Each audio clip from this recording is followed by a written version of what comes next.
দর্শক, নেইমার কবে মাঠে নামবে? নেইমারকে কবে মাঠের মধ্যে দেখব ফুটবল খেলতে? নেইমারের ভক্ত সমর্থকদের এই আশা যে এখনো পূরণ হচ্ছে না। একের পর এক আল হিলালের ম্যাচ আসছে, একের পর এক আল হিলালের ম্যাচ যাচ্ছে, তবে মাঠের মধ্যে দেখা যাচ্ছে না নেইমার জুনিয়রকে। দর্শক, আজকের ভিডিওতে নেইমারের সর্বশেষ ইনজুরি আপডেট নিয়ে থাকছে বিস্তারিত আলোচনা, তাই ভিডিওটি ধৈর্য সহকারে দেখতে থাকুন। নেইমার উরুগুয়ের বিপক্ষে এসিএল ইনজুরির কারণে 1 বছর মাঠের বাইরে ছিলেন। এরপর মাঠে নেমেছিলেন 1 বছর পর আল হিলালের হয়ে। তবে আল হিলালের হয়ে মাত্র 2টি ম্যাচ খেলার পর আবারও নেইমারের হ্যামস্ট্রিং এর টান লাগে। তবে এটি গুরুতর ইনজুরি নয়, যার কারণে আল হিলালের কোচ নেইমারকে রেস্ট দিয়েছেন, অর্থাৎ বলেছিলেন নেইমার 1 মাসের জন্য রেস্টে থাকবে। দর্শক, বিষয়টি যদি আরো একটু ক্লিয়ার করি, তাহলে বর্তমান সময়ে নেইমার ইনজুরি নয়, একমাত্র নেইমারকে রেস্ট দিচ্ছে আল হিলালের কোচ। দর্শক, 1 বছর ইনজুরিতে ছিলেন নেইমার। 1 বছর পর মাঠে নেমেই তার পায়ে হালকা টান লাগে, এরপর আবারও রেস্টে পাঠিয়েছেন নেইমারকে।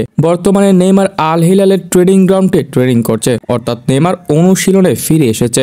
আসলে নেইমার বর্তমানে ইনজুরি নেই, নেইমার আগে ইনজুরি ছিল, নেইমারকে শুধু এখন রেস্ট দিচ্ছে। হ্যাঁ দর্শক, আল হিলালের কোচ নেইমারকে এখন রেস্ট দিচ্ছে যাতে আরো একটু সে ফিট হয়ে ওঠে। দর্শক, আজ রাত আল হিলালের ম্যাচ আছে, এফসি চ্যাম্পিয়ন্স লিগে আল হিলালের ম্যাচ আজ রাত 12টা বাজে। চাইলে আল হিলালের কোচ আজকের ম্যাচেও খেলাতে পারে নেইমারকে, তাতে কোনো সমস্যা নেই। তবে আল হিলালের কোচ এই রিস্কটি নিতে চাচ্ছে না, কারণ আল হিলালের স্কোয়াডে যথার্থ পরিমাণ প্লেয়ার আছে, তাই এখানে নেইমারকে যুক্ত করে এক্সট্রা রিস্ক নিতে চাচ্ছে না। তারা চাচ্ছে নেইমারকে আরো একটু রেস্ট দিতে। দর্শক, যারা নেইমারের ভক্ত, নেইমারের ফ্যান আছেন, যারা মনে করছেন নেইমার ইনজুরির কারণে ম্যাচ খেলতে পারছে না, এটা সম্পূর্ণ ভুল ধারণা। নেইমার 1 বছর ইনজুরিতে ছিলেন, ইনজুরি থেকে নেমে হালকা পায়ে টান লাগলে কিছুটা ব্যথা অনুভব করেন এবং এরপরে নেইমারকে রেস্টে পাঠানো হয়। দর্শক, রেস্টে পাঠানো আর ইনজুরি এক বিষয় নয়। নেইমার এখন আল হিলালের ট্রেনিং গ্রাউন্ডে ট্রেনিং করছে, তবে কোচ চাচ্ছে না তাকে নিয়ে রিস্ক নিতে, কারণ আল হিলালে পর্যাপ্ত পরিমাণ প্লেয়ার থাকার কারণে